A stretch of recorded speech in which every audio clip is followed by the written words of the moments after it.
سلام، تا حالا به این فکر کردین که توی فقه اسلامی بالاترین و مهمترین شرط برای یه رهبر چی میتونه باشه؟ امروز میخوایم بریم صاف سراغ یکی از اصلی ترین هاش، یعنی مفهوم عدالت. بیایم با هم ببینیم این کلمه به ظاهر ساده چه دنیای عمیقی از مسئولیت و تعهد رو توی خودش جا داده. این سوال دقیقاً نقطه شروع بحث ماست. وقتی قراره یه نفر مرجع تقلید باشه و راهنمای دینی کلی آدم، خب چه ویژگی‌هایی باید داشته باشه که نشه حتی یه لحظه هم ازشون گذشت؟ اینجاست که قضیه واقعاً جدی میشه.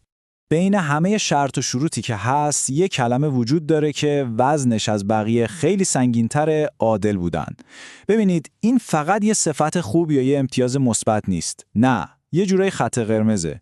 یعنی اگه کسی این ویژگی رو نداشته باشه، کل صلاحیتش برای رهبری دینی زیر سوال میره.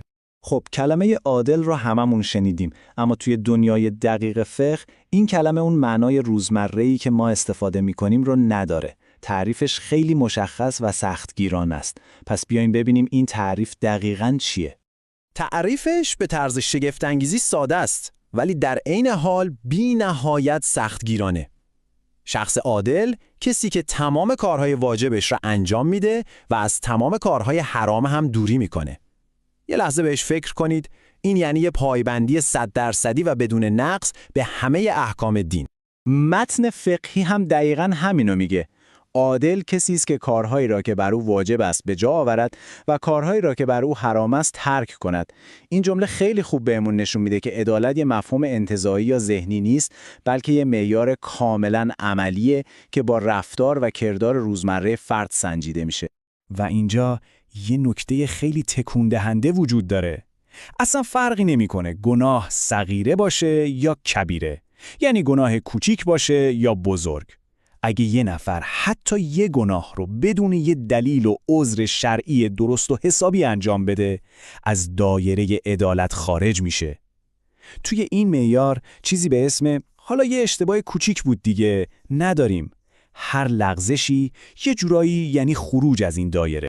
خب، تعریفش که خیلی دقیق و سختگیرانه است، اما سوال اصلی اینجاست: ما به عنوان یه فرد عادی چطوری میتونیم بفهمیم یه نفر واقعاً عادله؟ از کجا میشه به این شناخت رسید؟ جالبه بدونید که فقه برای این چالش 3 راه مشخص جلوی پای ما گذاشته.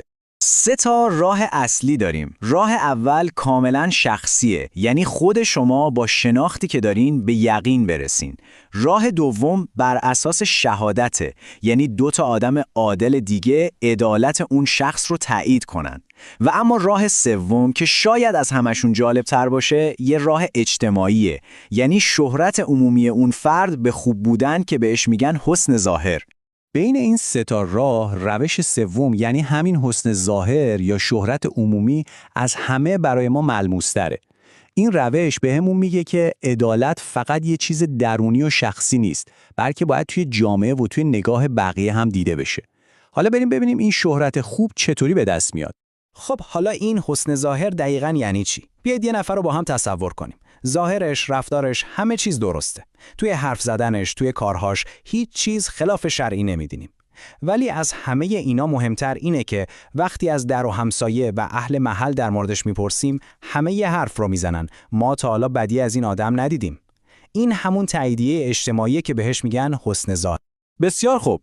ما تا اینجا تعریف عدالت و راه‌های اثباتش رو بررسی کردیم، اما نکته مهم اینه که اینا فقط برای انتخاب مرجع تقلید نیست. نه، ما اینجا با یه اصل خیلی فراگیر و یه قانون کلی توی تمام فقه اسلامی طرفیم.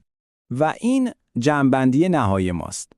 تعریفی که از عدالت داشتیم و راه‌هایی که برای اثباتش گفتیم یه دستورالعمل موردی و خاص نیست، بلکه یه اصل بنیادی و ثابته که از قضاوت گرفته تا شهادت دادن و رهبری توی تمام بخشای فقه دقیقاً به همین شکل تکرار میشه. میشه گفت این ستون فقرات اعتماد توی نظام حقوقی اسلامه.